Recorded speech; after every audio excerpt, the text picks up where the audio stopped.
నమస్తే. Telangana BJP party కొత్త అధ్యక్షుడిగా ఎన్ రామచంద్రరావుని ఎన్నుకోవడం జరిగింది. తన ప్రమాణ స్వీకారం కూడా చేసుకుని సో చాలా మంది ఒక డమ్మీ క్యాండిడేట్ ఇటు సౌమ్యుని ఎన్నుకోవడం ఏంది అని చెప్పి చెప్తున్న నేపథ్యంలో డమ్మీని కాదు నేను డాడీని అని చెప్పి తను ఆల్రెడీ వార్నింగ్ ఇచ్చిన పరిస్థితి. సో ఇదే కంటిన్యూగా కొనసాగుతాను. అండ్ నిన్న కాంగ్రెస్ పార్టీకి సంబంధించి మల్లికార్జున ఖర్గే కూడా కొన్ని ప్రశ్నలు బీజేపీ పార్టీకి ఇచ్చారు. అసలు ఏం చేసింది మీరు 11 ఏళ్ళలో తెలంగాణకి అని చెప్పి. సో మాట్లాడే వీటన్నింటిపైన మనతో పాటు మాట్లాడి బీజేపీ పార్టీ సీనియర్ నాయకులు హేమారెడ్డి గారు ఉన్నారు. సో మేడం చెప్పండి, అంటే మెయిన్ గా ఫస్ట్ ఆఫ్ ఆల్ అంటే ఒక సౌమ్యుని ఒక డమ్మీ క్యాండిడేట్ ని ఇచ్చారు అధ్యక్ష పదవి అని చెప్పి చెప్తారు. సో ఏమంటారు మేడం? అది చెవాకులు అవాకులు పేరే వాళ్ళు చాలా మంది ఉంటారు. ఈ తెలంగాణ రాష్ట్రానికి ముందుగా తెలంగాణ రాష్ట్ర అధ్యక్షుడిగా ఎన్నికైనటువంటి ఎన్ రామచంద్రరావు అన్న గారికి ముందుగా శుభాకాంక్షలు తెలియజేస్తూ ఉన్నాము.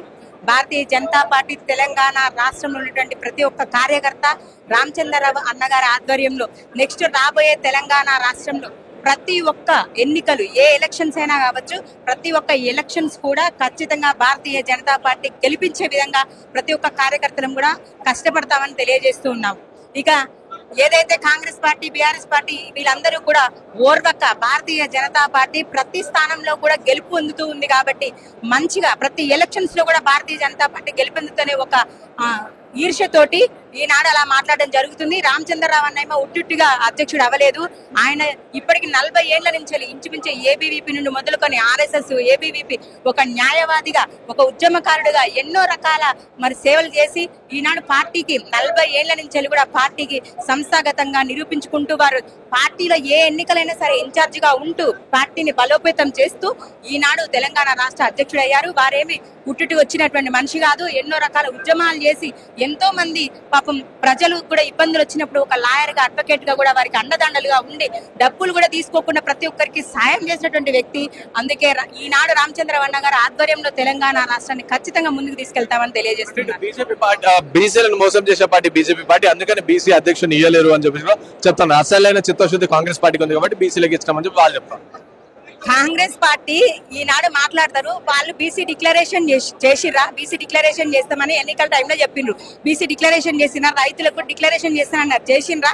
వాళ్ళు యువతి యువకులకు ఉద్యోగాలు ఇస్తానన్నారు, ఇచ్చిండ్రా. అన్ని మాటలు మాట్లాడుతారు. ఈనాడు భారతదేశ ప్రధానమంత్రి నరేంద్ర మోదీ గారు ఒక బీసీలు ఇంచుమించు 28-29 మంత్రుల్ని ఈనాడు బీసీలని కేంద్ర కేబినెట్ లో ఉంచినటువంటి పార్టీ భారతీయ జనతా పార్టీ అనే విషయం గుర్తుంచుకోవాలి.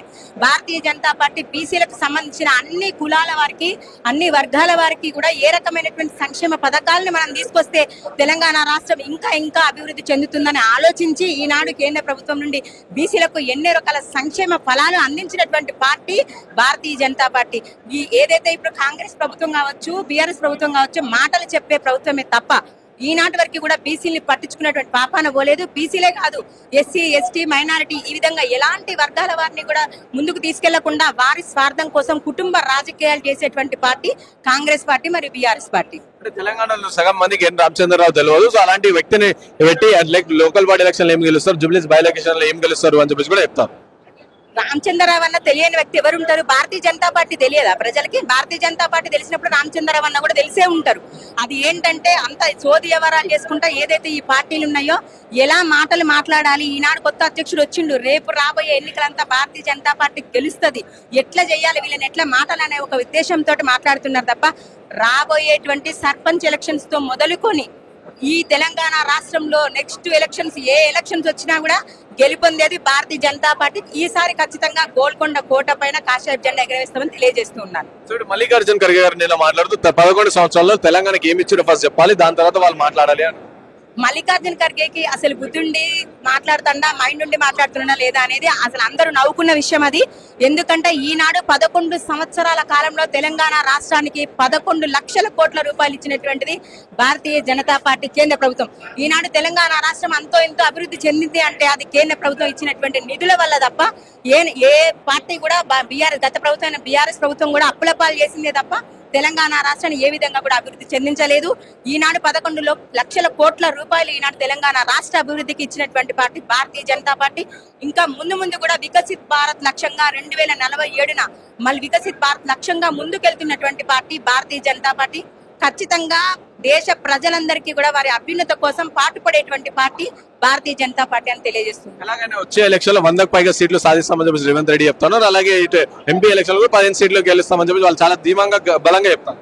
వాళ్ళ ధీమాకి తెలంగాణ రాష్ట్ర ప్రజలే బుద్ధి చెప్తారు. వాళ్ళు చెప్పినటువంటి ఇప్పటి వరకు ఇచ్చినటువంటి 420 హామీలు ఏ ఒక్కటి నెరవేర్చలేదు. 6 గ్యారెంటీలు ఏది చక్కగా నెరవేర్చలేదు. వాళ్ళు చెప్పనీకి 100 రకాల మాటలు చెప్తారు. తెలంగాణ రాష్ట్ర ప్రజలకు తెలుసు ఈనాడు భారతీయ జనతా పార్టీ ఏ విధంగా కష్టపడుతుంది ప్రజల కోసం అనేది. దానికి మనం మొన్న నిదర్శనం మనకి ఎమ్మెల్సీ ఎలక్షన్స్ రీసెంట్లీ వచ్చినటువంటి ఎమ్మెల్సీ ఎలక్షన్లు కూడా చూసినాం. మనము 2 ఎమ్మెల్సీలు కూడా గెలవడం జరిగింది. గ్రాడ్యుయేట్స్ టీచర్స్ అంతకుముందు కూడా మా ఎమ్మెల్సీ గెలవడం జరిగింది. ప్రతి ఎలక్షన్స్ లో కూడా ముందుగా గెలిచేది భారతీయ జనతా పార్టీ. వాళ్ళు జస్ట్ ఊహాగానాలు మాత్రమే. అవి రేవంత్ రెడ్డి గారి ఓన్లీ ఊహాగానాలు మాత్రమే.